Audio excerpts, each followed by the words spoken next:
Miss Catherine Bernardo and Alden Richards. Sabay mainit na trending topic ngayon dahil dito. But before, so dalawang beses po kasi siya talagang nag-box office queen lahat ng mga movies na pinagbidahan niya kasama si Alden Richards. Kaya hindi pa pwedeng sabihin na ano lang Miss Catherine Bernardo alone. Kasi may mga movie rin naman si Catherine na hindi rin naman nag-box office ng, pero nung kasama niya si Alden in collaboration with Alden Richards, grabe po yung lakas ng nila, chemistry nila. At the same time, yung lakas ng movie nila talagang sinuportahan at nagkaroon ng collaboration between fans of Catherine and fans of Alden Richards. Kaya hindi po talaga pwedeng i-credit lang lahat kay Catherine Bernardo, 'di ba? Kasi meron din naman talagang ambag si Alden Richards sa tagumpay na 'yan ni Miss Catherine. Kasabay nga nito is ikinukumpara itong si Miss Catherine Bernardo sa ilang mga photos sa lumabas kasi parang nagpaikli ng hair si Miss Catherine.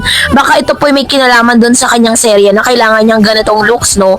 So dahil dito, may mga usap-usapan doon po sa Twitter na ex sa dating Twitter na inagaya daw ni Miss Catherine Bernardo si Miss Kayla Estrada sa kanyang style with bangs and short hair. Well, para lang po sa kaalaman po ng lahat, lalo-lalo ng mga bashers ni Miss Catherine. Si Catherine po ay may sariling glam team. May sarili siyang stylist at alam po nila kung ano po yung ginagawa nila kay Catherine, diba? So wala dapat patunayan si Catherine kung sinong mas maganda, kung kanino mas bagay dahil kitang-kita naman natin na talagang lahat ng gawin kay Catherine talagang nagsa-stand out siya. So kasabay din ito nag-trending din si Miss Catherine Bernardo, Alden Richards. Ngayon sa social media talagang pinagtatalunan to kasi si Alden Nadine versus Catherine James, sinong mas bet nyong maging bagong love team. Yan ang hashtag ngayon kasabay ng pag-trending ng hashtag LoveShareGaw sa Twitter ay nagkaroon ng Twitter party ang ilan sa mga fans si Catherine, Alden, Nadine, and Mr. James Reid matapos nga na mainit na pinag-usapan ngayon ang mga netizen ng tambalang Alden Richards, Nadine Lustre at Catherine Bernardo James Reid Love Team. Ibinandera ng View Philippines ang kanilang bagong romance drama series na pagbibidahan ng mga nina Nadine at Alden, ang LoveShareGaw. Alden Richards and Nadine are teaming up for the biggest upcoming series yet.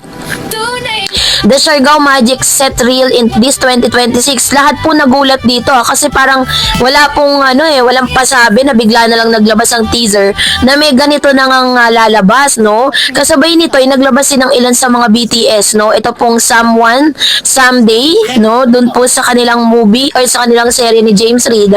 At mukhang napapatakbo dito si Miss Catherine. Talagang meron pong matinding or parang may intense na na scene na gagawin si Catherine at si James Reid na talagang masasabi natin na matatandaan talaga ng tao kasi very iconic kasi yung ilan sa mga ginagamit na linyahan nitong si Miss Catherine, kaya talagang tumatatak siya sa lahat po ng mga sa lahat ng mga manonood.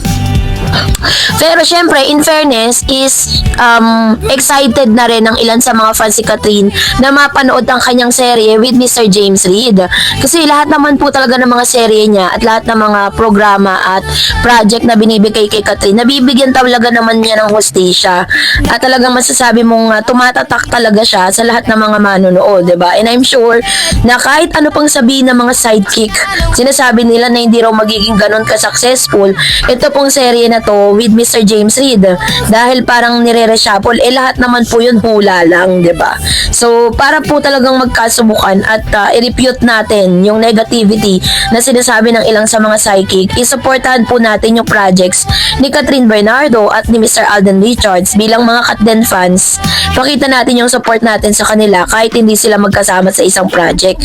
So in fairness din naman, marami rin pong nai-excite sa kauna-unang pagtatambal ng Aldin sa isang acting project. Kaya naman ngayon pa lang ay abangers na ang kanilang respective fans sa LoveShareGaw.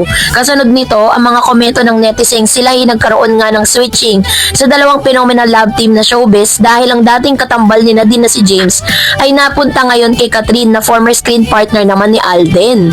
Noong September 2025 ay in-announce na rin ng ABS-CBN na magsasama sa isang teleserye sina Catherine at James na may titulong Someone, Someday. Kasama nila dito ang isa sa magagaling na aktres na si Miss Maha Salvador.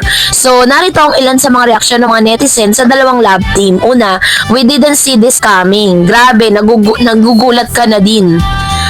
OMG, sabi dyan. Tapos si Kat James meron, di ba, nag-switch. Ang cute. Gusto ko psychological thriller plot with romance. Pero what they serve, sige na nga, dream team up ko to. May 2 favorite artists in one series pa. Hindi lang one movie. Hindi ko na in-expect pero grabe, sobrang excited na ako. Beautiful location with good actors. Features pa lang lakas ng chemistry. And then sabi pa ng ilan, OMG series seated. Mukhang maganda. This is so unexpected. So yan ang ilan sa mga komento ng mga netizen na hindi pa man po na ilalabas. Talagang super excited at frenzy na, no, ang ilan sa mga netizen sa pag-aabang sa mga seryeng paparating. So that's it for today.